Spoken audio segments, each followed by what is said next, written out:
No niin, arvoisa yleisö, tervetuloa tähän Luonnonfilosofian seuran tiistai-kokoukseen.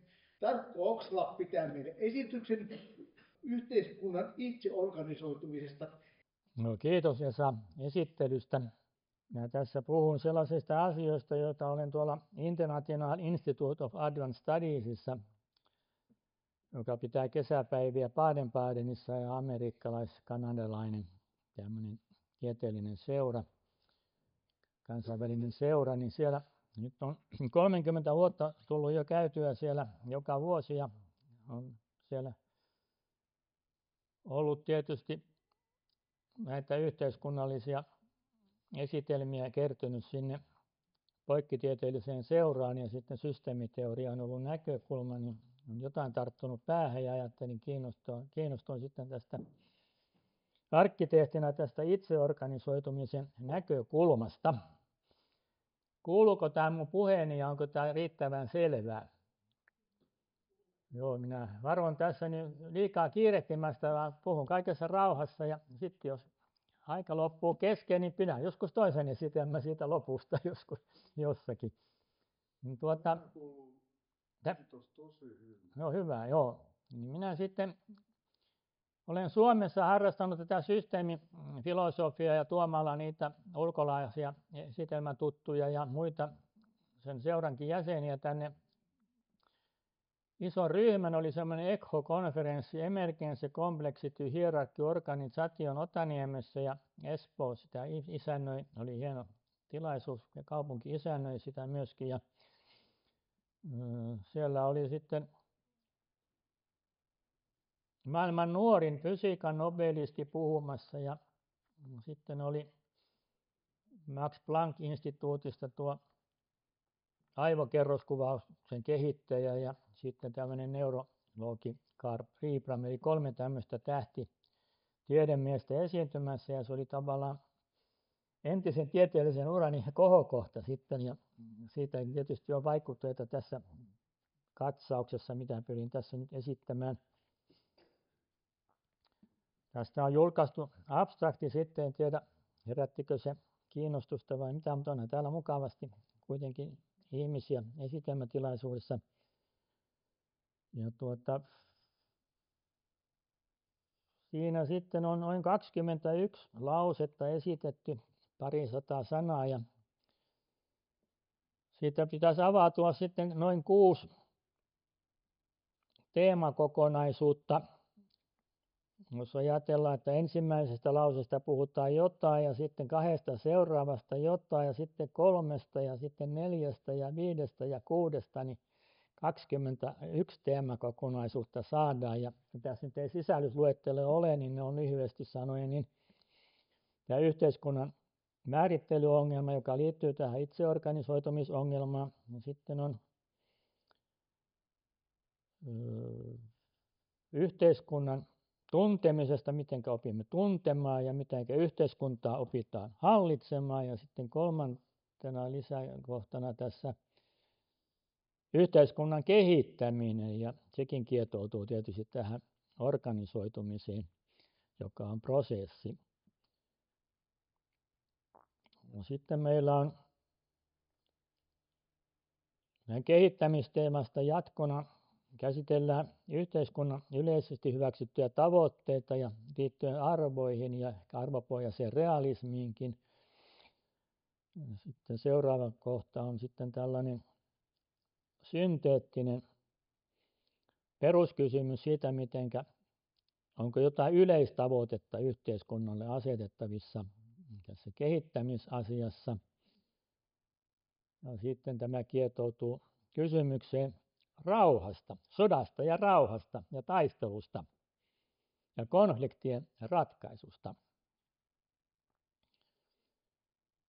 Tässä minä aloitan sillä, että yhteiskunta on ihmisten ja yhteisöjen toiminnan järjestelmällinen kokonaisuus, jolloin saadaan yhteys sitten arkkitehtuuriin ja systeemiteoriaan siinä mielessä, että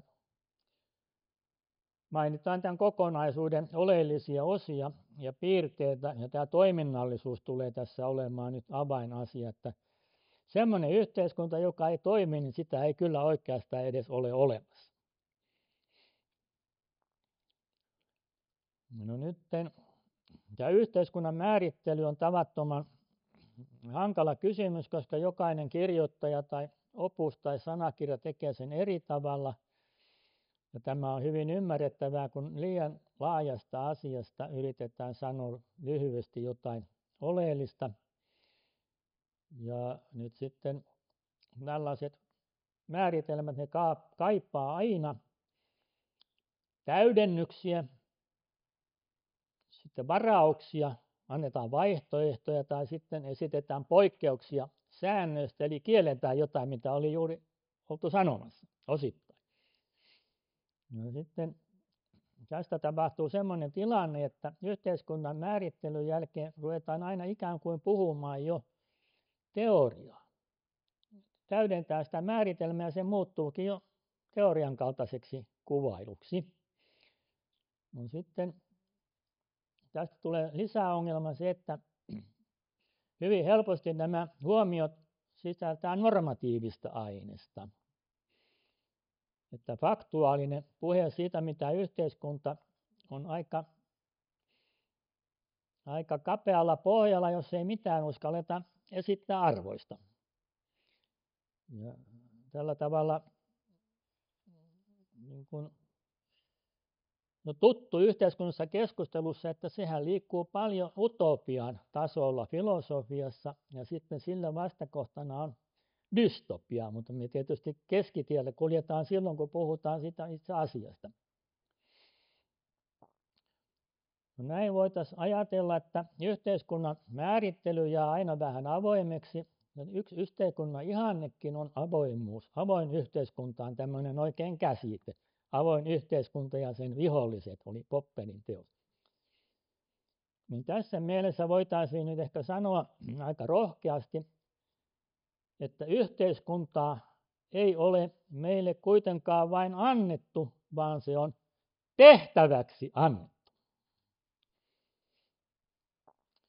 Tällöin yhteiskunnasta osallisten on tultava osaajiksi, jotka oppivat tuntemaan, hallitsemaan ja kehittämään yhteiskuntaa suhteessa sitten tiettyihin reunaehtoihin. Yhteiskuntahan voitaisiin määritellä, että se on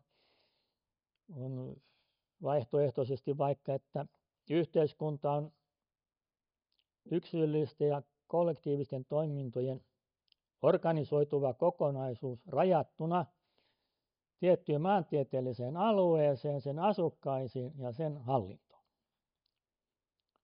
jos halutaan konkretisoida. Sitten on tietysti määrittelyongelmaa sekin, että kuinka yksityiskohtaisuuteen mennään, jos ruvetaan kuvaamaan jotain tarkempaa yhteiskuntien luokkaa tai jopa yksilöllisiä yhteiskuntia, niin tämähän on aivan loputon tehtävä sitten. No nyt tämä ajatus tästä yhteiskunnan tuntemisesta, hallitsemisesta ja kehittämisestä lähtee oikeastaan siitä, että ihminen intentionaalisena toimijana on ihmiselle erittäin kehittyneitä kykyjä. Historiallisesti, jos katsotaan, niin yhteiskunta, kun määrittely on vaikeaa, niin näitä analogioita on käytetty sitten valottamaan tätä asiaa kansalle. Niin vanhin analogia oli tämmöinen mekaaninen analogia, eli verrattiin yhteiskuntaa, kun kaupunkikin oli tavallaan ihmisen valmisteista kokoama, niin se verrattiin laivaan, jota sitten ihmiset ohjaavat. Ja tästä on syntynyt tämä kyberneettinen juonne koko yhteiskuntakeskustelu, joka elää edelleen voimakkaana ja liittyy systeemiajatteluun ja tässä organisoitumiseen siis. No tälle vastakkaisena esitettiin sitten jo pikemminkin sitten Rooman aikana orgaaninen analogia. Eli yhteiskuntaan verrattiin organismiin, jonka elimet eli orgaanit, niiden tulee olla sopusointuisessa toiminnassa sitten kokonaisuuden kannalta tai muuten tämä romahtaa tämä perusasia eli yhteiskunta. Ja nyt sitten tämäkin erottelu on jatkunut pitkälle, että puhutaan mekaanisesta ja orgaanisesta lähestymisestä yhteiskuntaan niin kuin moneen muuhunkin asiaan. No minä tässä taas lähden sitten kehittyneestä olennosta eli ihmisestä, joka on tyypillisesti intentionaalinen olio ja Aristoteleen mukaan järjestä osallinen ja kykenevä tätä kautta perustamaan yhteiskuntia, eli niin kuin Aristoteles sanoo, kaupunkivaltioita. Ja kaupunkivaltiohan taas on ensimmäinen vähänkin korkeatasoisen yhteiskunnan prototyyppi. No nyt sitten yksilö ei oikeastaan ihminen voi tässä paljoakaan, vaan hänen on tullessaan yhteiskuntakelpoiseksi ymmärrettävä, että täytyy ruveta tekemään yhteistyötä kaikkien muiden kanssa, jotta yhteiskunta kokonaisuutena oppisi tuntemaan, hallitsemaan ja kehittämään nyt siis itseään, koska nyt ollaan jo niin kuin yhteiskunnan sisällä, eikä vain yksilössä. Ja nyt ihminen on tällainen suureellinen ja suuruuden hullu ihminen myöskin yhteiskunnallisessa toiminnassa ajattelee usein, että yhteiskunnan kautta, tai minä opin hallitsemaan tässä vaikka koko maailmaa, tuntemaan koko maailman ja hallitsemaan sitä ja jopa kehittämään maailmaa. No tässä on hyvä ottaa lusikka kauniiseen käteen ja ymmärtää ihmisen asema universumissa ja tajuta, että tässä ollaan jo vaarallisella tiellä.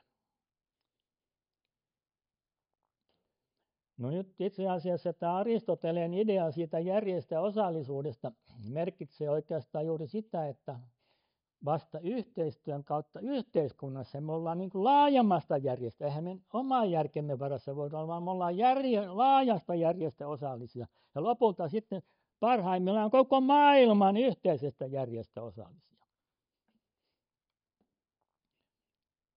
No sitten minulla on tässä tämmöinen lause, että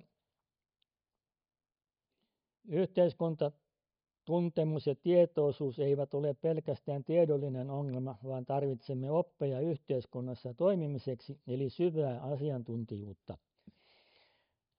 No tätä kohtaa voisi sitten täydentää sillä, että tämä yhteiskunnan tunteminen muuttuu luonnostaan yhteiskunta tietämykseksi ja tietoisuudeksi, jolloin se on taas normatiivista, että siihen tulee tämä minkälainen yhteiskunnan pitää olla, jos minä olen yhteiskuntatietoinen ihminen. Se on niin kuin tietoa syvempi asia. Ja sehän alkaa tietysti siitä, että osallistumme yhteiskuntaan. Ihmiset saattaa osallistua moneen yhteiskuntaan ja opiskella asioita, niin se alkaa tutkimisesta. Itse tutkiskelun ohella ympäristötutkimisesta yhteiskunnassa ja sen menetelmiä ovat vanhastaan ollut tilastollinen. Aristoteles kehitti tilastotieteen juuri tutkijakseen Kreikan kaupunkivaltioita, mistä Esalla oli iso luettelo. Niitä oli yllättävän monta. Siinä päästiin jo tilastotieteeseen. No sitten on tietysti empiirinen tutkiminen, eli haastatellaan ihmisiä. Ei vaan tehdä havaintoja, vaan tässä tapauksessa myöskin haastatellaan ihmisiä. Ja hänhän kehitti Gallup-ajattelun Aristoteles jo silloin aikana. Ja se on Amerikassa noussut kukkaan sitten toisen maailmansodan aikana. Ja nythän sitä harrastetaan, niin on Galluppeja vallan kovasti vaalien alla. No sitten kun tätä Gallup-tietoa saadaan ja sitä tulee runsaasti, niin tarvitaan loogista analyysiä, eli siis käsitteellistä analyysiä yhteiskunnasta. Ja kun sille tielle on päästy, niin sitten voidaan ruveta vertailemaan eri yhteiskunta saatuja tiedostoja, eli siis yhteiskuntia toisiinsa tiedon avulla. Ja tätähän se Aristoteles juuri teki. Se tutkimus oli Kreikan kaupunkivaltioiden vertaileva tutkimus. No tässä työssä sitten erotetaan usein sosiaalitieteessä korostetusti kvalitatiivinen analyysi ja kvantitatiivinen analyysi, ja nämä on erittäin relevantteja asioita. No sitten tämä tutkiminen muuttuu hyvin pian yhteiskunnassa yhteiskuntatieteeksi silloin, kun tehdään yhteistyötä. Ja sehän on tieteen tunnusmerkki. Nythän on juuri sillä tavalla, että tiede lainaa yhteiskunnan piirteitä ja yhteiskunta sitten haluaa olla esimerkiksi tietoyhteiskunta ja tiedettä korostava yhteiskunta. Mutta näitä yhteisiä piirteitä ovat juuri autonomia, kollektiivisuus ja sitten julkisuus, kriittisyys ja itsensä korjautuvuus. Mutta se, mikä erottaa, niin tiede väittää etsivänsä totuutta tai tietoa, siis tietoa totuuteen sidottuna. Kun taas yhteiskunnassa ajatellaan etsittävän hyötyä. Ja nyt pragmatismi filosofiassa hän on lainannut tätä sitten ajattelemalla niin, että tietenkin perusolemusta voidaan selittää sillä, että se mikä toimii ja on hyödyllistä, niin se on myöskin totuuteen suhteutuva asia. Tästä syntyy tietty hauska jännite sitten. No nyt tämä yhteiskuntatiede on kehittynyt valtavasti ja se on hirvittävän rikas asia, kukaan ei pysty sitä seuraamaan. Se kumuloituu ja kasaantuu ja sitten vielä kun se suhteutetaan konsilienssiperiaatteen mukaan kaikkiin muihin erityistieteisiin. Siitä syntyy jo niin valtava järjestelmä, että sitä ihminen on aivan helisemässä, jos yrittää perehtyä koko asiaan.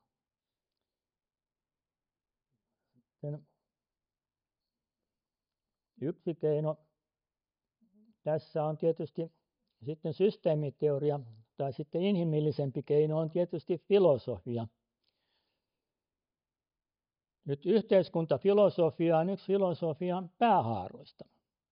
Filosofialle voidaan esittää kertaluokkaa 9 päähaaraa alkaen luonnonfilosofiasta ja jatkuen sitten aina yhteiskuntafilosofiaan ja sitten siitä mennään eteenpäin niin vaikka sivistysfilosofiaan. Mutta mä en näitä lähde tässä käymään läpi, aikahan loppuu, kyllä ihmiset osaa kuvitella monikalaisia filosofioita sitä on, mutta yhteiskuntafilosofia ei pidä harrastaa irrallaan näistä muista filosofista, vaan kaikki täytyy koplata yhteen. No sitten kunkin filosofian kohdalla voidaan erottaa kertaluokkaa 9 filosofista tutkimusongelmaryhmää. Näitä ovat ontologia, epistemologia ja kosmologia. Näitä kaikkia voidaan sitten tehdä sitä yhteiskuntafilosofiaa näistä näkökulmista ja ne on erittäin mielenkiintoisia kysymyksiä erää. No sitten on ekologia, on nykyään paljon puhuttu, ja sitten estetiikka ja etiikka on tietysti luonnosta yhteiskuntafilosofiaan kuuluvia asioita. Aika jännää on se, että estetiikastakin saa irti vaikka mitä, vaikka ei se nyt ihan ensimmäiseksi tule mieleen yhteiskuntaestetiikka, ei todellakaan. Mutta sehän liittyy tähän tunnekokemiseen ja esimerkiksi taiteen liittämiseen yhteiskunnallisiin ilmiöihin ja kaikki yhteiskunnallinen musiikki avaa tässä valtavan mielenkiintoisen tutkimuskentän. No sitten on tietysti vielä lisää filosofian tämmöisiä perushaaroja. Se on poetiikka. Yhteiskunnan kohdallahan se merkitsee juuri sitä, että miten yhteiskunta syntyy ja miten se luodaan ja miten se itse organisoituu, jos on sitten autopoetiikasta kysymys. No kun yhteiskunta on saatu synnytettyä jollakin tavalla, niin seuraava ongelma on sitten se jatkuva toiminta. Ja nyt yhteiskunnan aktioteoria on erittäin tärkeä tutkimushaara. Ja sitten lopulta kaikki syntetisoituu niin, että filosofinen sosiologia, sehän fokusoituu oikein sitten yhteiskunnan filosofiaan. Ja nyt historiassahan oli esimerkkiä siitä, että luonnontiede aikanaan inspiroi Auguste Comtea kehittämään tällaista positivismia ja erityistä sosiologiaa, joka ihannoi luonnontiedettä. Mutta sitten heti perään Herbert Spencer oli kiinnostunut nimenomaan systeemitieteestä ja yhteiskuntatieteestä ja kehitti tämmöisen valtavan systemaattisen järjestelmä, jossa yhteiskuntafilosofia ja yhteiskuntatutkimus oli ikään kuin samat asiat. No tämähän saattaa tuntua kuivalta ja niin Friedrich Nietzschekin innostui sitten kritisoimaan Spenceria ja piti häntä äärimmäisen kuivana kirjoittajana ja sai sitten nuorisoa tällä tavalla ryhtymään kapinointiin. No ei siinä mitään. Tämmöistähän on tapahtunut myöhemminkin, että kun analyyttinen filosofia on ollut vaikeuksia lähestyä yhteiskunnallisia ongelmia omasta näköpiiristään, niin postmoderni filosofia innostui oikein toden teolla yhteiskunnallisista asioista ja vallasta. Foucaulthan kirjoitti aikanaan, että kaupunki, tila, valta, ja tuolla on ihan hyvä Foucaultin kirja tuolla vitriinissäkin. Tässä tullaan sitten normatiivisiin asioihin ja ristiriitaan erilaisten filosofisten näkemyksien kanssa. Esimerkiksi Jaakko Hintikka, joka on arvostettu analyyttisen filosofian edustaja, niin kirjoitti tässä Filosofian rikkaus- ja köyhyysteoksessaan aivan suoraan sanoi, että Michel Foucault on huono filosofi. Tämä oli aika paljon sanottu. Ja nuoriso tietysti on tästä täysin eri mieltä sitten. No nyt sitten voidaan ajatella sitä, että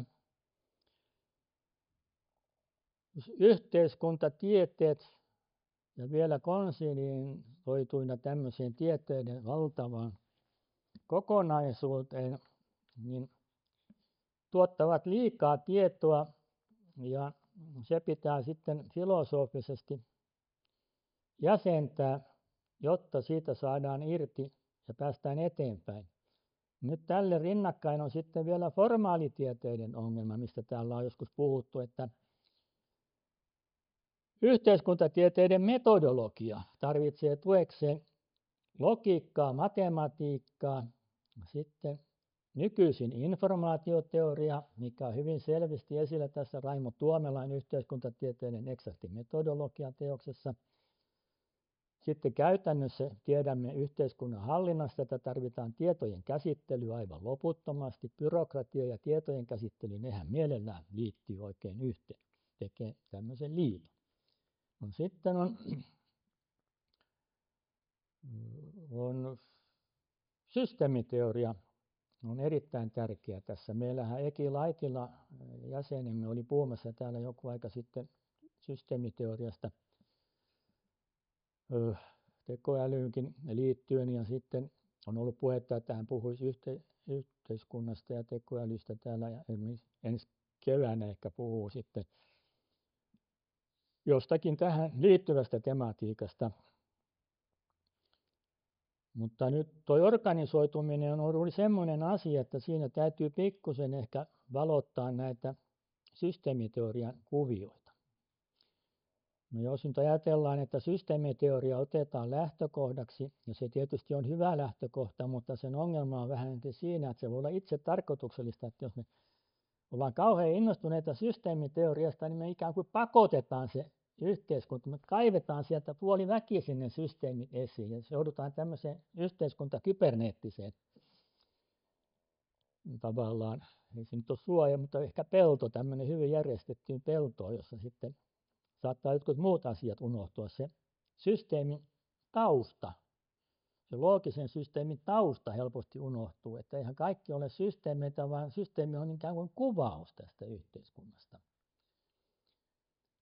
Ja nyt sitten, jos tehdään ekskursio, täytyy aikaa aina seurata vähän, ekskursio systeemiajatteluun, niin nyt jos järjestäytymisestä puhutaan ja järjestyksestä, niin erittäin tunnettu asia on luonnonfilosofiassa entropian idea, joka merkitsee epäjärjestyksen lisääntymistä. Maailma kulkee kohti tällaista lämpökuolemaa. No, tämä on tietysti tulkinnallinen asia, että mikä on järjestäytynyt tai järjestäytyneet kuviot vai täysin tasapaksu maisema, mutta joka tapauksessa sanotaan, että kohti epäjärjestystä. No ei tämä nyt ole mikään kauhean suuri ongelma, koska tulkintoja näille asioille saadaan siinä mielessä, että hajaantuminen ja eroosio voidaan tulkita ekologisella tasolla rapautuminen niin kuin epäjärjestyksen kasvuksi. Ja sitten myöskin yhteiskunnassa voi olla hajautumista ja tapojen rapautumista, joka sekin on epäjärjestyksen kasvua. Ja kulttuurin tasolla kulttuurierootio on lähestulkoon jo käsite. Ja taiteestahan on kirjoitettu tämmöisiä kirjoja kuin Entropia ja taide, ja näitä asioita on niin kuin yhteiskunnan kannalta relevantisti, esimerkiksi juuri arkkitehtuurin kannalta käsitelty hyvinkin paljon, entropia. Se, että entropia nyt on vähän yksipuolinen käsite ja hirveän luonnontieteellinen, ei pidä antaa sen säikyttää meitä, vaan ajatellaan niin, että sillä on kehitetty rinnakkaiskäsite, eli nekentropia tai sitten syntropia. Ja se on hyvä tässä, koska syn on sama kuin tämä yhteiskunnan community, kon ja syn.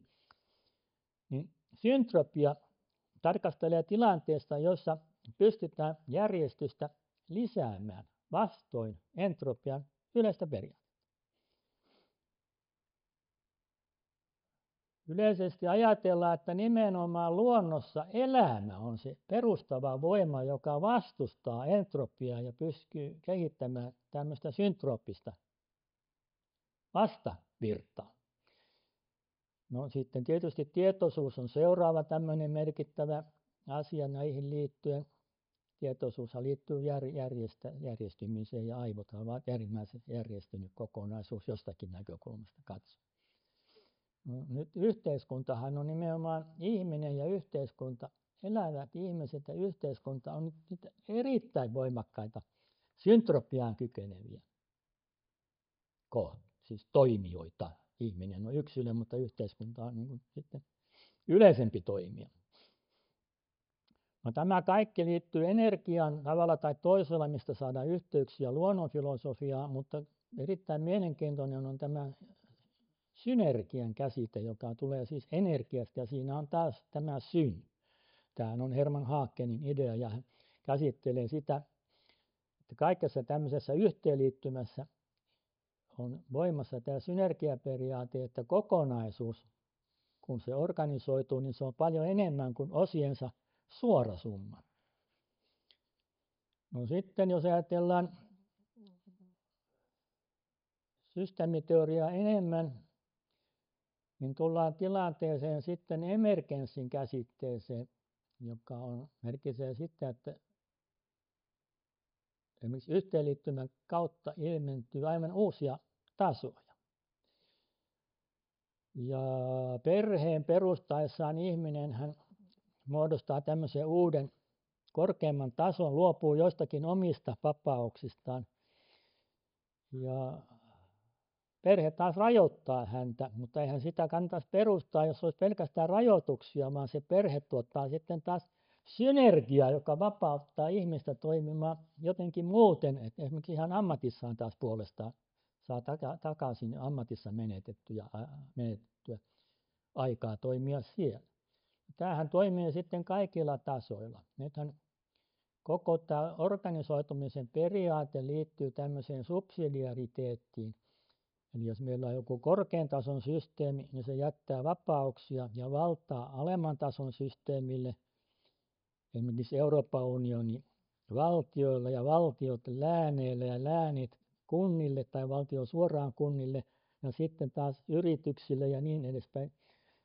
Kukaan ei viihtyisi tässä systeemissä, jos se menettäisi kaiken valtaansa. Tämä on tällainen hierarkkinen järjestelmä, subsidiariteettiperiaate, joka vallitsee jopa katolisessa kirkossa, joka on äärimmäisen organisoitunut kokonaisuus muuten. No, sitten on tämä tällainen emergenssi, niin siitä on vielä yhteiskunnallisena esimerkkinä paras on juuri tämä, kuinka valtiot liittyy Euroopan unioniin. Vaikka ne on autonomisia valtioita, niin pysyy sikäli autonomisena, että vaikka ne luopuu osittain autonomiasta, niin tekee sen itse. Jos joku toinen tekisi sen, niin se ei olisi itse organisoitumista. Nyt ne organisoituu mukaan. Euroopan unioni luopuu monista asioista ja vapauksista. Ja sitten tämä on emergenssiä, kun liitytään tälle uudelle tasolle. Ja sitten kontrollia on se, kun kontrollijärjestelmä, kun EU direktiivien ja muun seurannan avulla tarkkailee. Suomi voi joutua tarkkailuluokalle tässä. Ja nyt sitten, kun oikeastaan yhteiskunta on antropokosmoksen eli ihmisen tunteman, hallitseman ja asuttaman maailman tällainen hyvin selväpiirteinen osa. Yhteiskunnat pyrkii erottautumaan sieltä tämmöiseksi selväksi osaksi. Ja nyt täytyy sitten ajatella ylivaltiollisia ja ylikansallisia organisaatioita vielä Euroopan unionin ylikin, eli niin kuin YK:hon asti. Eli sitten syntyy tämmöinen maailmankylä, 60-luvulla puhuttiin, niin mehän asutaan niin kuin samalla koko maapallolla, kun me asutaan Suomessa. Mehän reissataan valtiosta toiseen koko ajan. Jotkut on enemmän ulkomailla kuin kotimaassa, mutta silti me käytetään sanaa kotimaa. Ja meillä on tietyn valtion passi. Tästä syntyy sitten valtava tällainen järjestelmä teoreettisesti. No nyt sitten, tämä emergenssi oli siinä se avainkäsite äsken, niin nyt sitten sille vastakohtana voidaan puhua mergenssistä. Ja voitaisiin ottaa käyttöön sellainen käsite kuin synmergenssi. Niin mitenkä joku sulautuu yhteen, kun se nousee jostain pois tai sitten sulautuu sinne takaisin. Että nämä on aina tällaisia käännettäviä nämä systeemiteorian käsitteet. No nyt sitten tästä emergenssistä nyt ainakin syntyy nimenomaan kompleksisuutta, eli monimutkaisuutta. Ja nyt nämä järjestelmät on usein aika monimutkaisia, jos jonkun järjestelmän osakin on kompleksinen, niin sittenhän on tietysti koko järjestelmä on jo kompleksinen. Että jos Suomi on kompleksinen ja se liittyy sitten vielä Euroopan unioniin, niin siitähän se vasta sen kompleksisuus alkaa. Mutta nyt ihan näin arkijärjellä, kun mietitään, miten kompleksisia asioita yhteiskunnassa voi syntyä, niin on erittäin mielenkiintoista todeta se, että kompleksisuus ihan arkijärjellä ajatellen hyvin helposti johtaa ristiriitoihin. Kun asioita monimutkaistetaan, niin syntyy jollei loogisia ristiriitoja, niin ainakin eturistiriitoja ja arvoristiriitoja. Ja ristiriitaisuus on.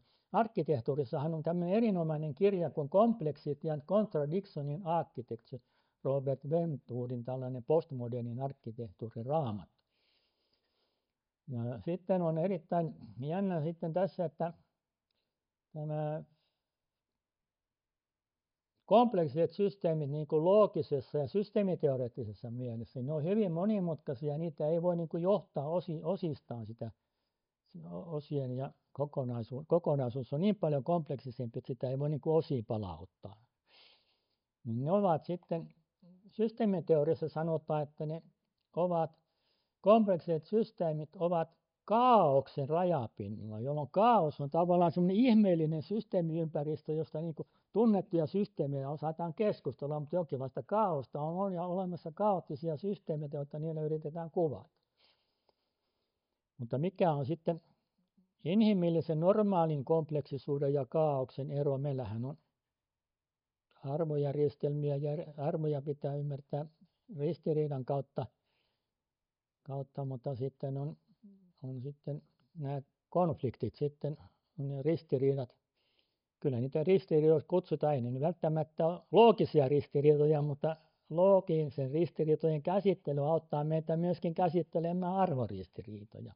Kysymyshän on luovasta ongelman ratkaisusta kummassakin tapauksessa. Ja arkkitehtuurihan on nimenomaan tunnettu siitä, että arkkitehtuuri käsittelee arvojaan kestävyys, kauneus ja hyöty, jotka ovat osittain ristiriitaisia, niin erittäin luovalla tavalla.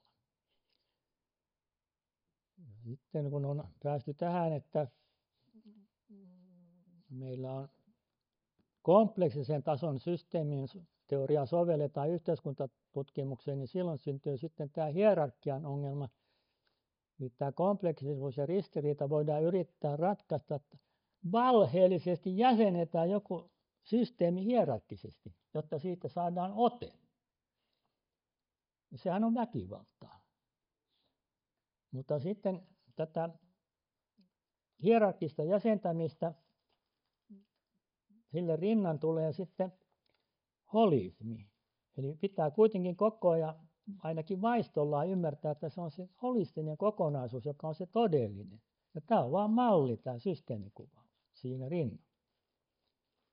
Nyt voitaisiin tietysti tiedä miten meillä nyt aikaa on tässä, mutta ihan lyhyesti sanoisin, että kaikki järjestäminen voidaan käsittää ketjuina, sykleinä tai verkkoina, jotka näistä yhdistämällä saadaan verkkokuvaukset.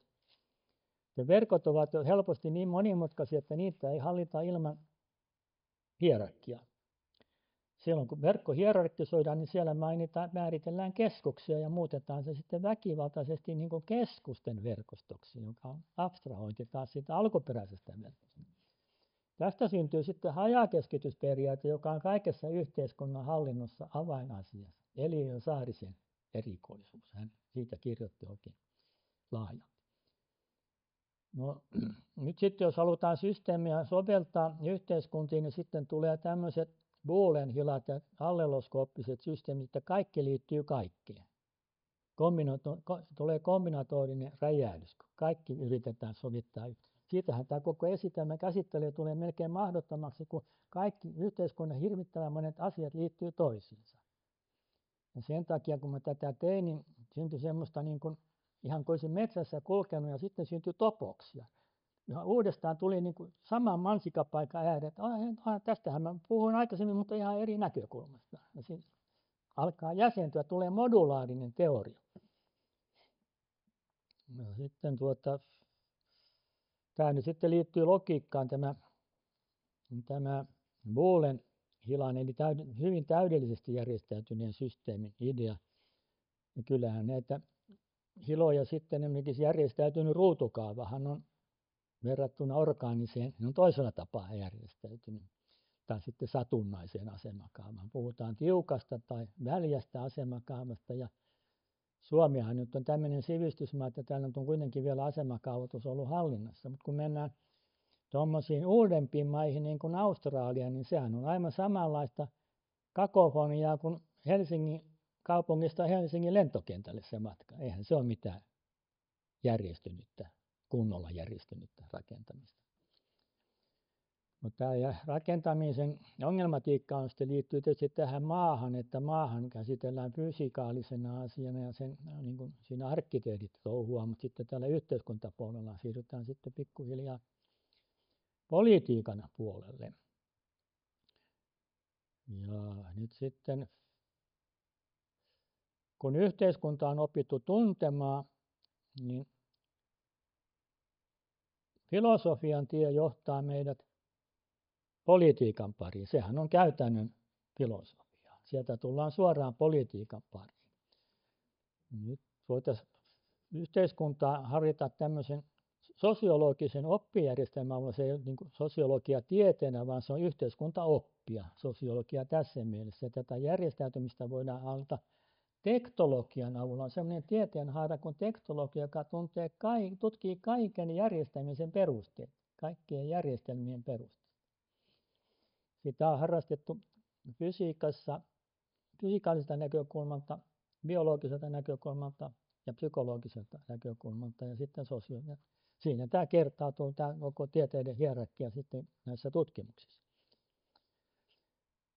No sitten jos ajatellaan mitä on politiikka, niin sitä voitaisiin lähestyä politologian näkökulmasta. Semmoinenkin on kuin politologia nykyään olemassa ja puhutaan sitten politiikan tieteestä myöskin rinnalla.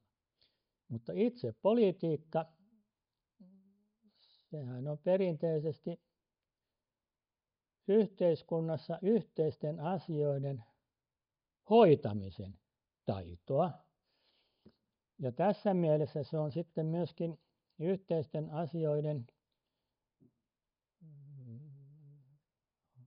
taitava, eli sellaista taitoa, joka on mahdollisuuksien taidetta, siis taidetta, eli luovaa ja tällaista intuitiota vaativaa.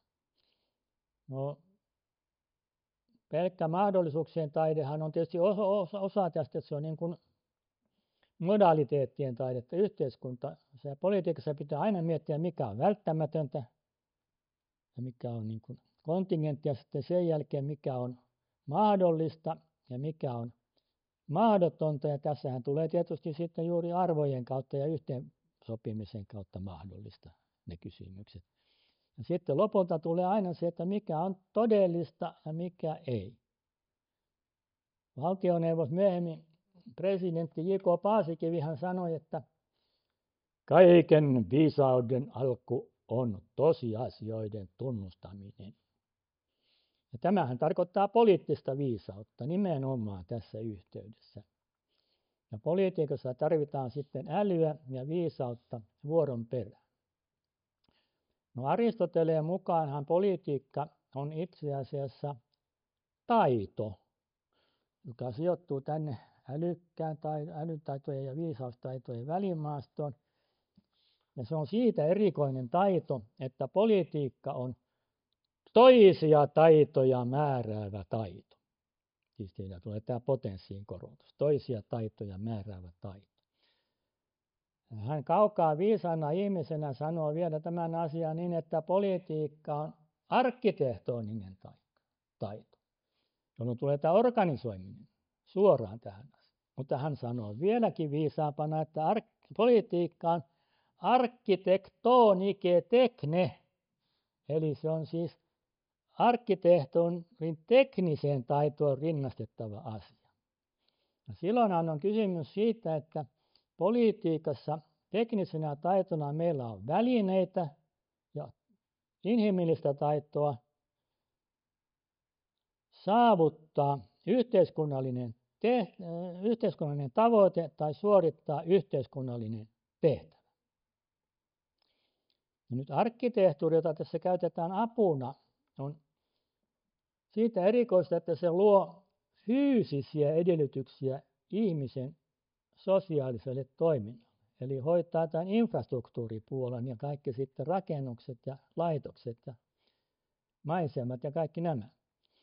Mutta jos politiikka haluaa olla arkkitehtoninen, niin senhän pitää luoda sosiaalisia edellytyksiä sosiaaliselle toiminnalle. Eli kietoutua tähän itse organisoitumisen rumbaan.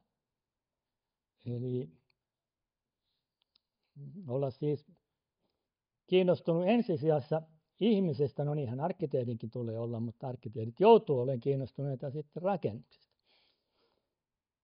No nyt arkkitehtuuri on sitten luovaa siinä mielessä, että arkkitehtuuri ilmentää ihmisen luomiskykyä kulttuurissa. No eihän se ole keltään pois otettu, jos poliitikotkin osaa olla luovia. Tehdä luovia ongelmanratkaisuja, luovia win-win ratkaisuja, eikä vain ihan normaalia arkista toimistotyötä. No nyt tämä arkkitehtuuri ja politiikan yhteys ehkä tuli selväksi, mutta sitten oli tässä seuraava ongelma on sitten se, että tämä itseorganisoituminen, eli politiikka voi määritellä myöskin itseään, olla autonomista politiikkaa, joka määrittää ei vain toisia taitoja, vaan omaa itsensä taitoa. Silloinhan politiikka määrittelee omat tehtävänsä ja organisoi omat järjestelmät. Näihin tehtäviin politologiassa ja muualla kuuluu tietysti lainsäädäntö. Ensin on joku tehnyt perustuslain pohjiksi, mutta sitä sitten jatketaan jatkuvasti sitä lainsäädäntötyötä. Sen jälkeen tulee resurssien hankinta- ja jako-ongelma, kaikkinainen kehittämisen ongelma ja sitten valtiojärjestelmän eli hallintotavan ja vallanjaon ongelma. No niitähän oli Esalla jo puhetta näistä vaikka kuinka paljon. No siinä sitten pitää pyrkiä hyvään hallintotapaan ja hyvään valtiojärjestykseen. Niin siitä tietysti diktatuuri karsiutuu pois, koska eihän yksi ihminen voi yhteiskuntaa muodostaa, vaikka se Ludwig XIV niin ajattelikin.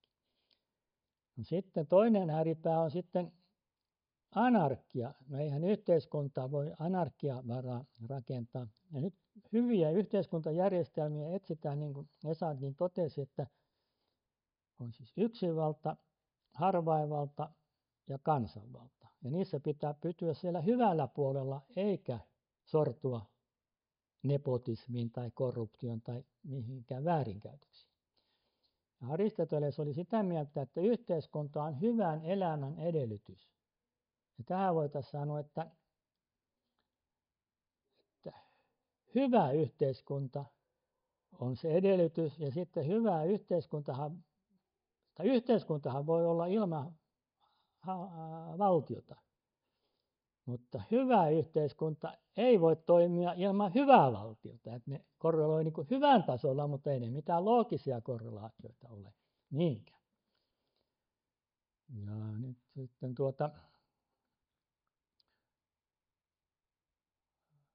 tämän hallintojärjestelyjen jälkeen siinähän on tämä skaalautumisperiaate, että tämä valtiohallinnon malli, joka on demokratiassa hiottuu, niin se toistuu sitten yhdyskuntien tasolla, jotka on tämmöisiä tiivistymiä, ensin läänien tasolla, yhdyskuntien tasolla, paikallishallinnossa, sitten vielä yrityksissä ja kouluissa ja laitoksissa ja kaikkialla, jopa perheessä.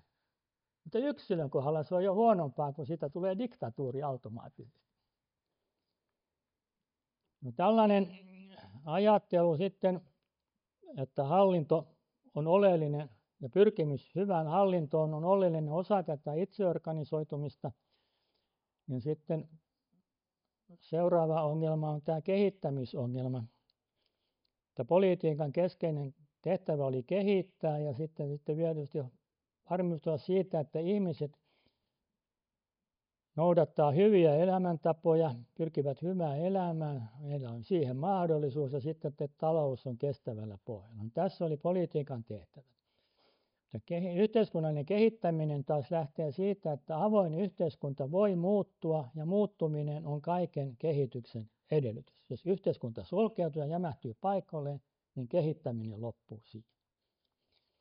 No nyt tämmöiset satunnaiset pikkumuutokset aiheuttaa yhteiskunnallisenkin evoluution kaltaista kehitystä niin, että huonot tavat karsiutuu ja hyvät tavat jää elämään. Mutta varsinainen kehittäminen on tietysti intentionaalista, eli asetetaan joku kehittämistavoite, mihin pyritään. Ja tämä on niin kuin vaikeaa, se on tämä Tuomelan kollektiivi-intentioiden teoria ja muut siihen liittyvät asiat osoittaa sen, kuinka vaikea on päästä yksimielisyyteen esimerkiksi eduskunnassa tai Euroopan unionissa. No, tämän takia pyritään inkrementalismiin, eli tehdään pienehkiä parannuksia, joiden seurauksia hallitaan, ei tule mitään yllättävää. Mutta jotkut on hätäisiä ja haluaa tehdä vallankumouksia, ja tästä syntyy sitten se ongelma, että vallankumous syö lapsensa, ja niin kuin se Esa näyttämä vallankumoustaulu, niin sehän hyvin toi mieleen sen, mitä ongelmia Ranskan vallankumouksesta seurasi. Tässä mielessä ainoa järkevä yhteiskunnan kehittämisstrategia tai taktiikka on tietysti edistys. Tehdään looginen sarja toisiaan tukevia parannuksia niin, että yhteiskunta voi kukoistaa. No Albertihan luettelee nämä kukoistavat yhteiskunnat, joita aikanaan on ollut Salomon, Perikleen, Augustuksen, Kaarle Suuren aikana. Mutta nykyaikana on vaikeampi luetella niitä todella kukoistavia. Riitoja on niin paljon esillä lehdistössä. No sitten parantaminen on se kaiken tärkein yhteiskunnallisen kehittämisen muoto. Eli meillä pitää olla yhteiskunnan joku idea, arvot, johon pyritään ja sitten verrataan diagnoosissa se, että mikä on tämmöinen tavoiteyhteiskunnan ja todellisuuden välinen ristiriita. Tehdään parannussuunnitelma, prognoosit, operaatiot, miten päästään sitten, tehdään tiekartat ja polut, kehityspolut, miten päästään tavoitetilasta reaaliseen tai reaalinen saadaan toteuttamaan tavoitetiloja. Nyt tämä pitää sitten testata. Yhteiskunnalliset kokeethan on lähestulkoon kiellettyjä, mutta kyllä tässä pätee se, että kaikkia tällaisia kokeiluja ja kokeita tässä mielessä pitää myöskin testata. Sitten syntyy yhteiskunnallista henkistä parannusta tai aineellista parannusta. No sitten yhteiskunnan, paljonko meillä nyt on vielä aikaa, onko tässä nyt jo? 10 minuuttia. Joo. Niin yleisesti hyväksyttyjä tavoitteita yhteiskunnassa ovat laillisuus, sivistys ja hyvinvointi. No, nyt tämä yhteiskunta kritiikkihän on sikäli jännä asia, että esimerkiksi jo Kikero huomautti siitä tätä laillisuusperiaatetta vastaan ja sanomalla, että summa justitia, summa injuria, eli suurin laillisuus, suurin vääryys. Ja tässä on syvä totuus. Mennään liian pitkälle eikä muisteta armoa, niin laillisuuden käytöstä tulee tämmöinen kiusanteon väli. No nyt voidaan leikkiä ajatuksella niin, että voidaan sanoa, että suurin sivistys, suurin sivistymättömyys. Nyt voidaan vielä jyrkentää ja sanoa, että suurin sivistys, suurin barbaria. No kansainvälisyydestä tiedetään, että sivistys houkutteli aikanaan sitten kansainvaelluksiin ja monet sivistyksen saavutukset tuhoutuivat sitten barbariaan. No joku optimisti voi sanoa, että sieltähän se syntyy se uusi kulttuuri sitten taas vanhan raunioille. Tässä vaan voidaan sitten sanoa, että no kuinka kauan se sitten kestää. No ei tässä kyllin, vaan kun yhteiskunnan tavoitteita on hyvinvointi, niin voidaan sanoa, että suurin hyvinvointi, suurin pahoinvointi.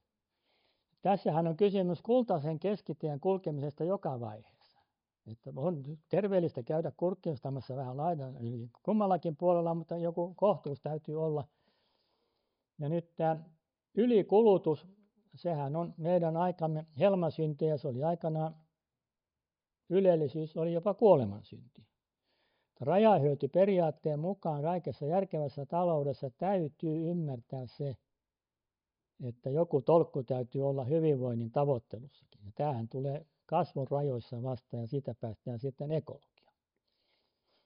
No nyt nämä 3 hyvää tavoitetta on ne sitten osin ristiriitaisia tai ei, mutta ne liittyy toisiinsa niin, että oikea hyvinvoinnin jako, oikeudenmukainen hyvinvoinnin jako saavutetaan nimenomaan sivistyksen ja nimenomaan sivistyksen kautta. Tällaiset tavoitteet pitää sitten kaikkiaan saavuttaa ekologisesti, sosiaalisesti ja kulttuurisesti kestävällä tavalla. Tämähän on pitkä tarina, tämä kestävän kehityksen ideologia. Ja valtavan laaja kysymys ja paljon puhuttu kysymys. Mutta nyt on sitten näin, että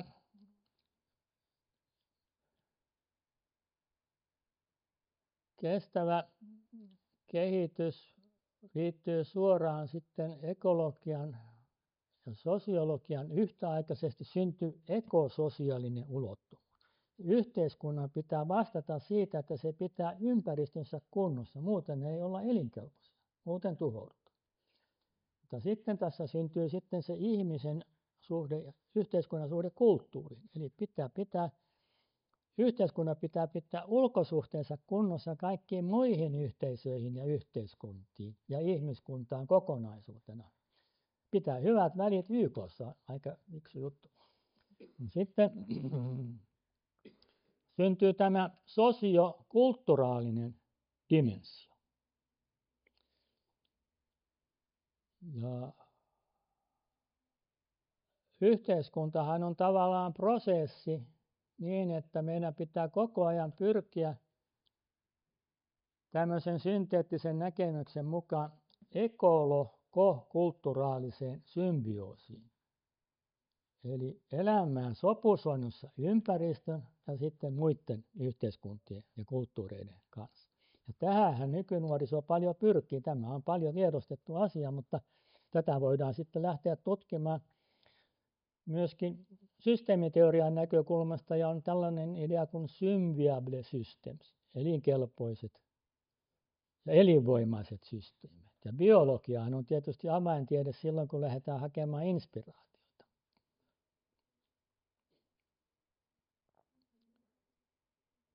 No, elinkelpoisuuden ja sen edellyttämän elinvoiman saavuttaminen on jatkuvaa taistelua rauhan puolesta sotaa vastaan. Tämänhän Kekkonen totesi varsin selväsanaisesti aikanaan, millä puolella Suomi seisoo. No, tämän päivän maailmassa haastetaan sekä maailmanjärjestystä ja maailman arkkitehtuuria että yhteiskuntajärjestystä ja yhteiskunnan arkkitehtuuria. Ja tämä heijastuu sitten yhden ihmisen tervejärkisyyteen ja hänen omaan arkkitehtuurinsa ihmisenä. Tässä kentässä sitten täytyy päättää, kenen joukoissa seisoo. No nyt tällainen konfliktiresoluution teoria, sehän liittyy sitten tämmöiseen asiaan kuin kompromissin teko. Vaaditaan tekemään kompromisseja. No kompromissihan sehän voi ajatella, että se tulee siitä, että promissio on niin kuin jonkun tehtävän puolesta ja sitten se kompromissi tehdään sen yhteisen tehtävän puolesta, että päästään jatkamaan yhdessä matkaa. On yhteinen näkemys. Mutta arkkitehti Aulis Plumstedt, jonka luennoille vielä ehdin juuri opiskelemaan, kun hän jäi eläkkeelle, niin sanoi aina, että kompromissi on arkkitehdille aina tappio. Ja tässä tullaan nyt tähän luovuuteen, että arkkitehdin ja poliitikon täytyy aina kyetä esittämään win-win ratkaisuja, joista puhutaan niin paljon.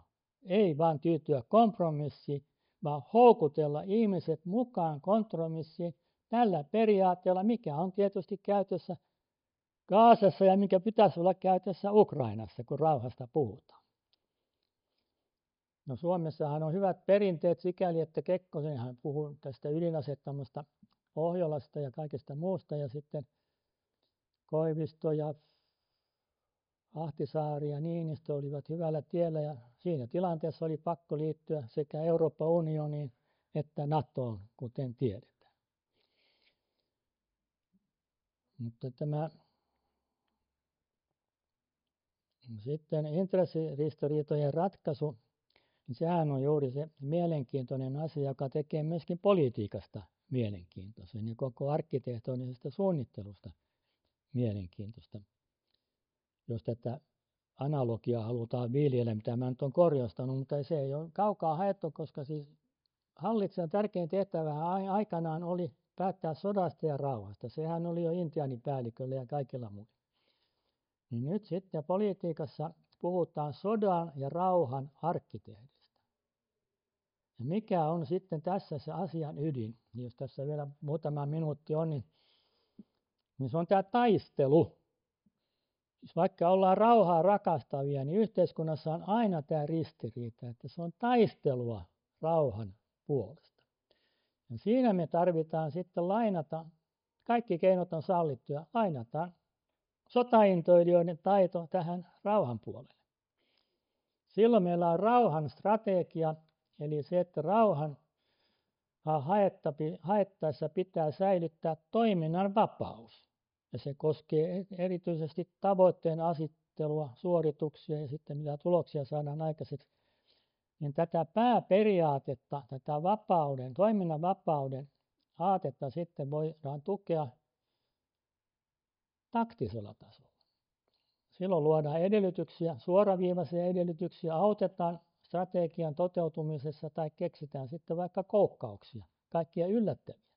Ja strategiahan pitää tarjota ovelalle taktikolle keinoja toimia myöskin omassa tehtävässä. Napoleonhan sanoi, että en minä tarvitse koulutettuja kenraaleja, koulun käyneitä on pari, kyllä koulutettu hyvä, mutta koulun käyneitä kenraaleja, vaan läpi mennyt koulusta, vaan minä tarvitsen onnekkaita kenraaleja. Tässähän me isketään juuri asian ytimeen, että kyllähän rauhantaistelussakin tarvitaan sitten onnea. No, se käytännön onnistuminen perustuu sitten rauhan logistiikkaan, eli päätetään niistä yksittäisistä toimenpiteistä ja siirroista, mitä tehdään. Eli mennäänkö viemään joku avustuslasti sitten Gazaan, niin se on sitä logistiikkaa. No, tämä kaikki muodostaa nyt niin komplisoidun tason operatiivisesti, kun on sodanjohto ja operatiivinen johto sitten vielä tässä kaksi ääripäätä, että tarvitaan valmistelua, preparaatio. Roomassahan sanottiin jo, että si vis pacem para bellum, eli siis kaikki perustuu valmisteluun, ja nämä on ristiriitaisia, sodan ja rauhan valmistelu. Nyt on, valmisteluun kuuluu tietysti kasvatustyö, rauhan kasvatus, kaikkinainen suunnitelmien teko, On rauhansuunnitelmia, on rauhansuunnitelma Gazaan, tarvitaan muotoilua sen päälle, kaikin puolin siis rauhan arkkitehtuuria. Ja nyt sitten, kun valmistelu on tärkeää, niin sen jälkeen tarvitaan diplomatiaa. Diplomatiaa tarvitaan jo sisäpolitiikkaa, siis projektin sisällä, eli niin, että jotta saataisiin varoja toimintaan, siinä tarvitaan diplomatiaa. Sitten tarvitaan siinä, että saadaan eri osapuolet hyväksymään esimerkiksi kauttakulku ja kaikki tällaiset toimenpiteet. Kaikessa tarvitaan diplomatiaa. Ja sitten lopulta tulee resurssien allokointi rauhan taistelussa, rauhaan käytettävissä olevien resurssien allokointi. Eli pitää keskittää silloin, kun keskitetään, ja hajauttaa silloin, kun hajautetaan. No, tämä on nyt lyhyesti se, että mitenkä rauhan taistelussa kaapataan sodankäynnin taidot rauhan taistelun hyväksi. No, nyt sitten alkaa pikkuhiljaa olla korkea aika lopettaa, jos vielä minuutti sallitaan, niin sanoisin tästä ontologiasta sen, että yhteiskunnassahan kyse on siitä, että on prosessi. Sehän on hirvittävän pitkä prosessi, niin kuin Esa esitti. Sehän on lähestulkoon alkupäästä ja tavallaan loppupäästäkin loppumaton, koska yhteiskunta ilman tulevaisuutta ei voi toimia. Sehän tiedetään jo taloudessa. Talous romahtaa heti, jos tulevaisuuden usko talouteen romahtaa. Se on tämmöinen niin kuin loputtoman pitkä ja osin fiktiivinen prosessi, tämä yhteiskunta. Mutta tämmöisiä lähes äärettömän pitkiä tai tolkuttoman pitkiä prosesseja voidaan hallita määrittelemällä niille alku ja loppu. Ja silloin prosessin rinnalle tarvitaan projekti, jolla on alku ja loppu. Ja se projekti on itse prosessi, mutta se käsittelee jotain pitempää prosessia. Sitten se kykenee järjestämään, suunnittelemaan ja muotoilemaan sitä kohdeprosessia, muotoilee itsensä, organisoi itsensä se projekti, noudattaa itselleen asettamia standardeja eli lakeja ja toimii oman elinkaarensa ajan. Mutta jotta tällaisia yhteiskunnallisia projekteja voidaan pystyttää ja saadaan niihin taustatukea, tarvitaan program. Se on process, project, program, eli ohjelma. Se on manifesti, jossa kulttuuriobjektilla julistetaan se, mitä me ajattelemme esimerkiksi rauhasta, jos kyse on rauhanprojektista. Ja sitten tulee vielä tämä viimeinen tekijä, eli jotta tämmöisiä rauhanprogrammeja voidaan toteuttaa, niin tarvitaan käytännön prosessointia. Eli tietojen käsittelyä, ihan sitä arkista hommaa, ja siinä tekoäly voi auttaa. Nythän täällä oli Honkelan esitelmä rauhan koneista. No, se on sitten rinnakkainen tälle tekoälyn käytölle sotataloudessa, mitä tässä nyt pelätään. On vain päätettävä, kenen joukoissa seisot. Kiitoksia.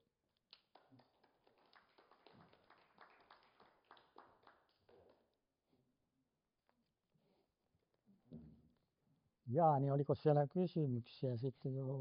Joo, ei tässä mitään kiirettä. Meillähän on ihan mukavasti aikaa, mutta pidän sitä tärkeänä entisaikojen puheenjohtajana, olen pitkään ollut puheenjohtajana, että keskustelua pitää saada. Minä nuorena aina puhuin niin pitkään, ettei kukaan ehtinyt kysyä. No niin, kiitoksia Tarkko. Tämä oli oiva esimerkki siitä, kuinka esitys voi olla itse organisoitu. Joo. Siinä mielessä, että tavallaan luennoitsijat tulee valkoin kalvoihin, jotka täsmälleen määräävät se, miten puhe kulkee. No. Tässä on ilman tällaista tukirakennetta niin äärimmäisen looginen ja selkeä ja organisoitu puhe, jota oli ilo kuunnella. Kiitos Tarkko tästä esityksestä. Nyt meillä on tässä aikaa ihan mukavasti keskustella kysymyksistä, että aloittaa sieltä niin. Okei, sillä annan siinä. Sitten on tuolla keskellä, mutta sä aloitit. Joo, selvä. Joo, kiitos esitelmästä. Olet nähnyt vaivaa. Erässä vaiheessa otit esille tämmöisen arvopohjaisen realismin. Joo. Voitko kertoa meille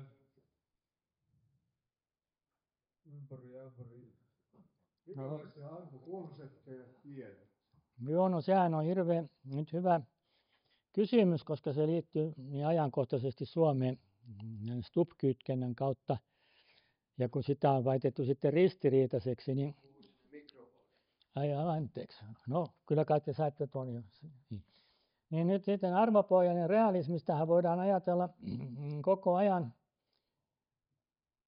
niin kuin yhteiskunnallisesti erittäin oikeaan osuneena lähestymistapana, koska tässä me joudumme jatkuvasti arvostelemaan sitä, että mitkä arvot ovat todellisia. Siinä tämä asia menee jo solmuun. Ja sitten mikä todellisuus on arvokasta. Näiden välillä, kun lähdetään balansoimaan, niin tämähän on koko inhimillisen motivaatio ja toiminnan. Yhteiskuntahan on toiminnan peruskysymys.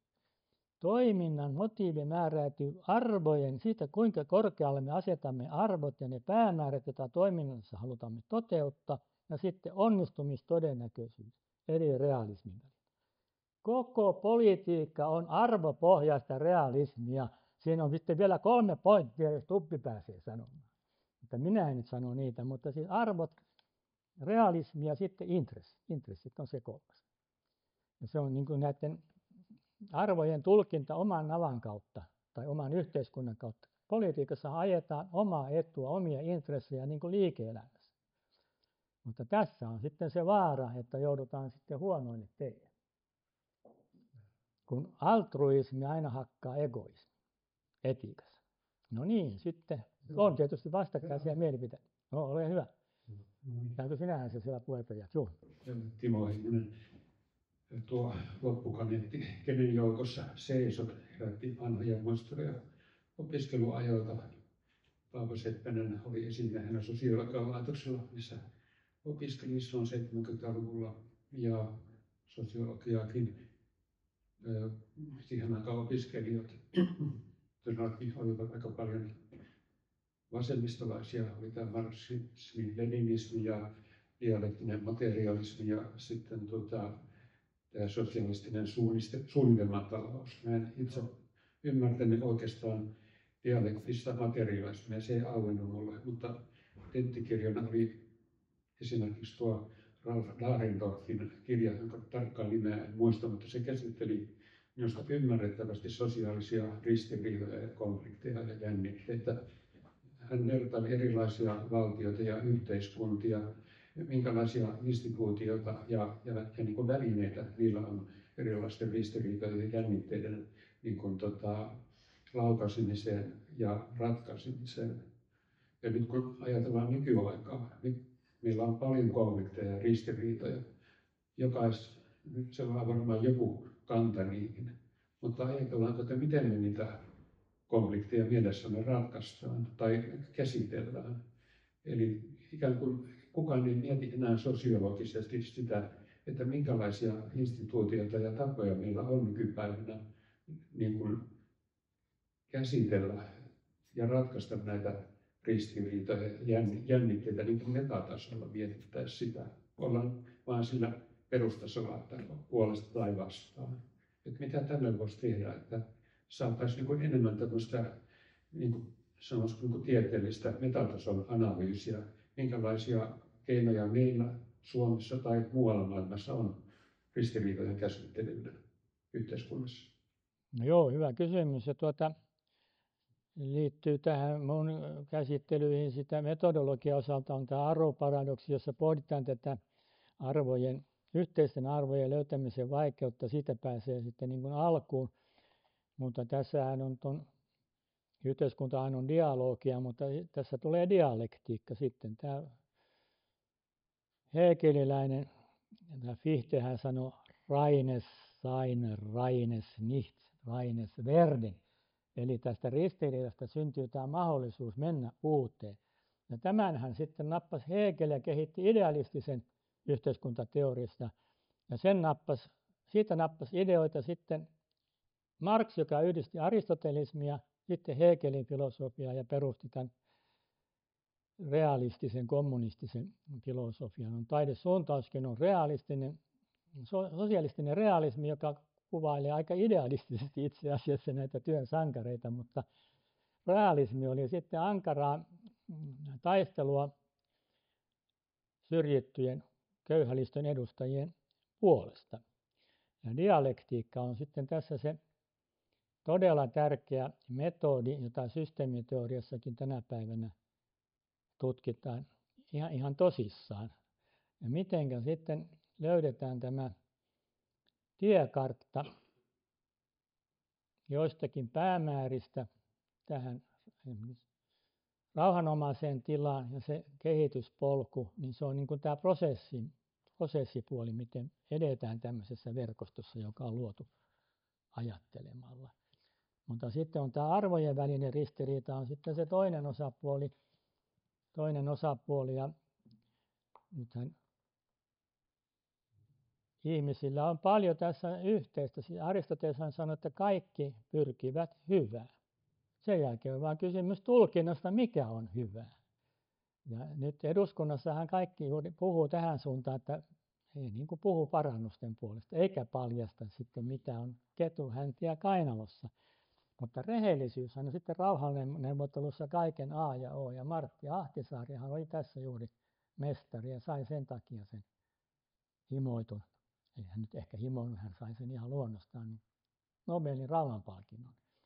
Ja se on tämä luottamus, eli kommunikaatio, aito dialogi ja sitten äärimmillään se on dialektiikkaa ja väitelytaitoa. Mutta tähän kuuluu sitten retoriikka, joka on vakuuttamisen ja vaikuttamisen taitoa, eli siinä vakuutetaan järkiä ja vaikutetaan sitten vielä tunteisiin niin, että ihminen kääntyy jonkun ajatuksen kannalle. Hyväksyy sun esittämässä rauhanajatuksen tai päättyy sun kanssa sopusointuun. Lyödään kättä päälle vaan. On se tästä dialektiikasta. No. Kyllä. Kiitos. Onko kysymyksiä lisää? Tuolla täytyy olla. Joo.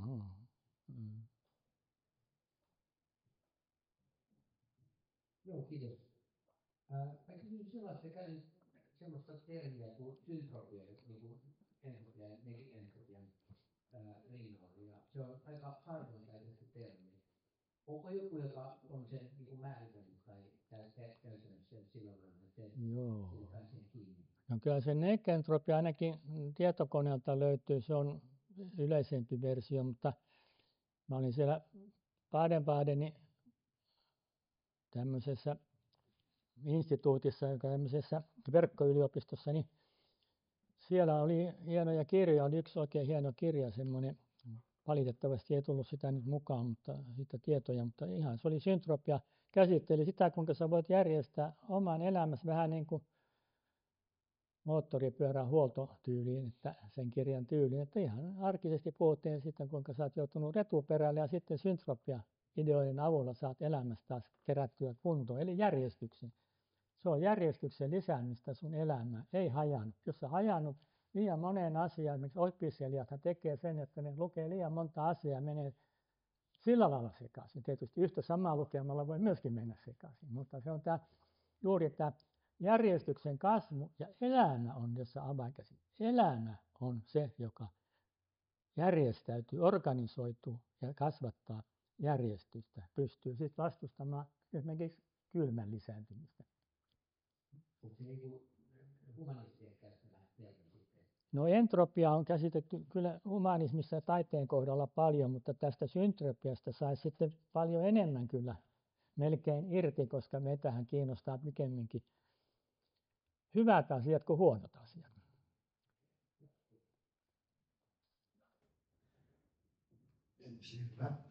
Minulla olisi pari kommenttia. Ensinnäkin se, että sä humanistisena tekniikan tohtorina otettaisiin paljon tuohon Aristoteleeseen ja kreikkalaisen yhteiskuntaan, mutta verrataan nyt ihan erilaisessa maailmassa. Kreikkalaisessa kaupunkivaltiossa oli ehkä 10-30 000 ihmistä ja nyt meillä on valtioita, jos on 1,4 miljardia ihmistä. Että onko kreikkalaisilla filosofeilla Aristolla nimenomaan vielä annettavaa tähän yhteiskuntien rakentamiseen? Joo, oikein hyvä kysymys. Tehdessäni paljon vähän mietin juuri sitä Global Villagen suuruutta ja sitä, kun yhteiskunnan maapinta-ala tai väestömäärä vaihtelee niin suuresti, ei voida määritellä mitään ihanneyhteiskuntaa, vaan mehän eletään nyt tässä koko maailmassa. Mullekin tulee internettiin, saattaa tulla ympäri maailmaa mitä ihmeellisimpiä postauksia. Siellä voi olla monta sataa sivua jotakin ihmisen tekelettä ja sitten siihen pitäisi perehtyä ja sitten se lähettää vielä linkin siihen julkaisuun kymmenvuotiseen historiaan, josta hän on saanut sen julkaistua. Ja sieltähän tulee semmoinen annos sitten pläjäisi pöytään, että sitä menee ihan sekaisin. Eli tästähän meidän elämässä on kysymys, meidän pitää, Horatius sanoi aikana, että se joka on kaikkialla ei ole missään. Pitää ottaa regionaalisesti, paikallisesti elämä haltuunsa, katsoa se, minkä sähköpostin katsoo, mihin kirjeisiin vastaa, mitä tekee ja organisoitua tässä mielessä niin kuin päivittäin. Ja toi on erittäin tärkeä, koska mehän haluttaisiin olla tekemisissä vaikka koko Kiinan kansan kanssa. Kyllä. Toinen näkökohta tai toinen kysymys, kommentti on se, että viime kerralla tarkastettiin ylätasolla näitä yhteiskuntia. Nyt tämä itseorganisoituminen, niin jos tämä vetää yhteen, niin siis nämä yhteiskuntajärjestelmät spektrin päät on anarkia ja totalitarismi tai autoritarismi. Joo, just niin kuin siinä on esimerkiksi. Anarkismihan tarkoittaa sitä, että siellä olisi aivan äärimmäinen tarkoittaminen itseorganisoituminen. Mitään sääntöjä ei ole, se on pakko luoda se alhaalla päin. Ja taas autoritaarisessa järjestelmässä kaikki on ylhäältä päin, eikä mitään tilaa oikeastaan itseorganisoituminen anneta vapaudesta, jota on vähän. Onko se joku kompromissi, koska kumpikin näistä ääripäistä on todettu, että on hyvin lyhytaikaisia. Ne ei kestä ajassa, koska ne on niin joko jäykkiä tai niin anarkistisia.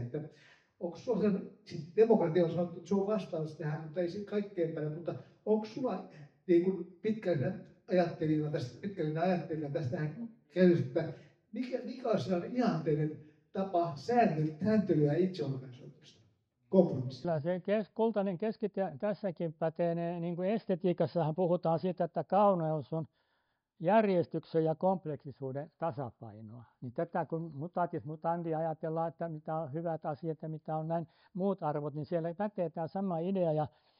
Ja nythän yhteiskunnallisesti ajatellen aivan yleistä on se, että ihminenhän viihtyy juuri tässä välitilassa.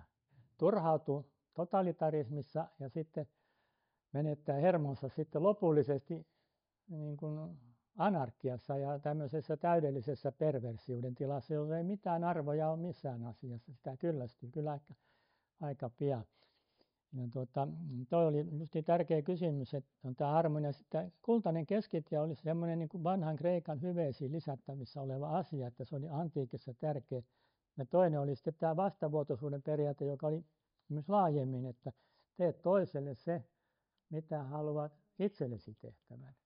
Ja sitten tähän etiikkaan liittyy tietysti tämä Kantin ajattelu. Jos filosofistikin ajatellaan, niin tämä pitää niin kuin toimia niin, että mikä on yleisesti, että jos minä olen täällä äänessä, niin minun pitäisi ajatella, että muutkin saisi olla äänessä. Eli kyllä tämä Kantin periaate on erittäin nerokas ja tämä liittyy nyt mielenkiintoisesti tämä Kant tähän filosofina, että kun mä puhuin tuntemisesta, organisoimisesta ja politiikasta ja sitten kehittämisestä, niin Kantin pääteoksethan olivat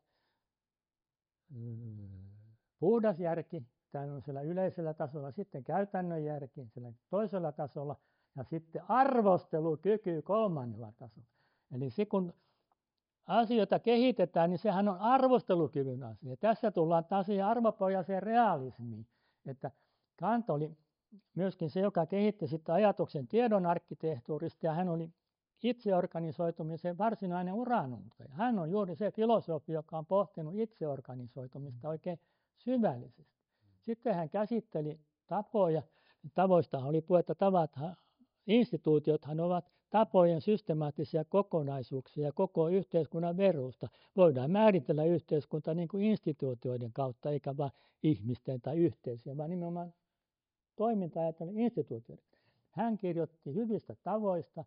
Sitten hän oli kaikkien aikojen suurimpia rauhan aatteen edistäjiä. Immanuel Kant.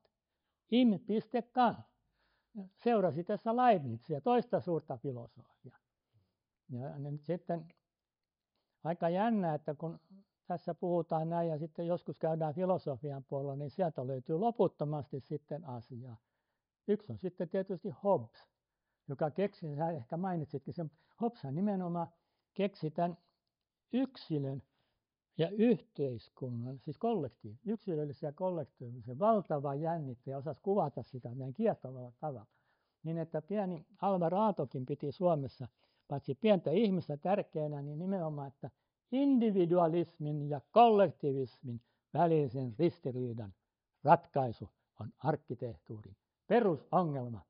Arkkitehdin on kyettävä purjehtimaan individualismin skillan ja kollektivismin karybdiin läpi. Hän oli Lyseon oppilas ja lukenut. Kiitos.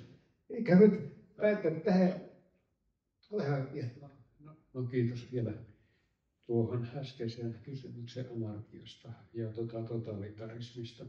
Niin pakko tuli sanoa yksi elokuva, joka on DVD:llä, olen nähnyt, mutta jota ehkä poliittisista syistä on esitetty televisiossa.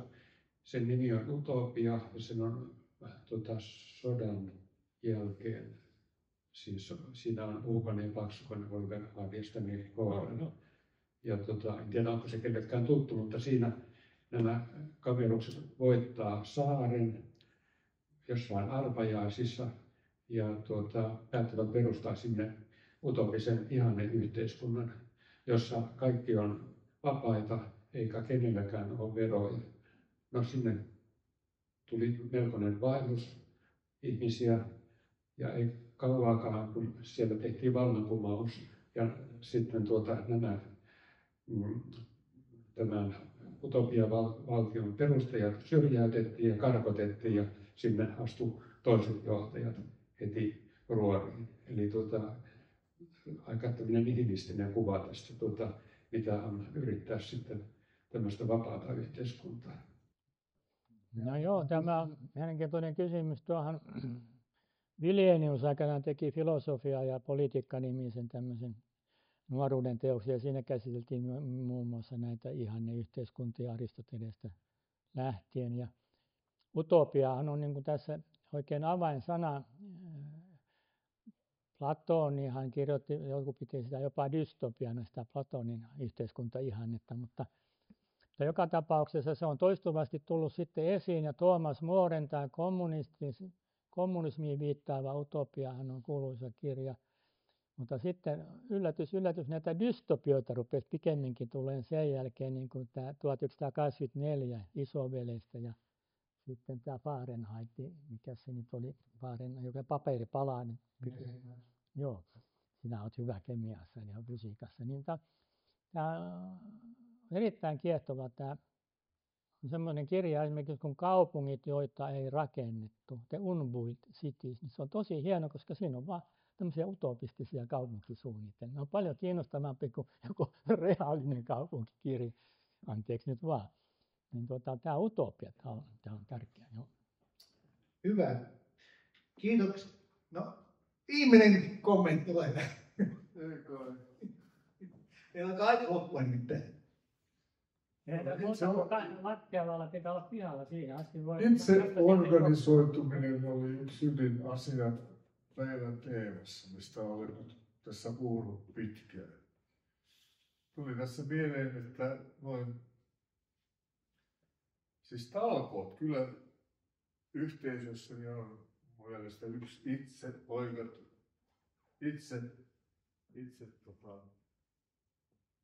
ylenemisen Joo, se on hyvä. muoto.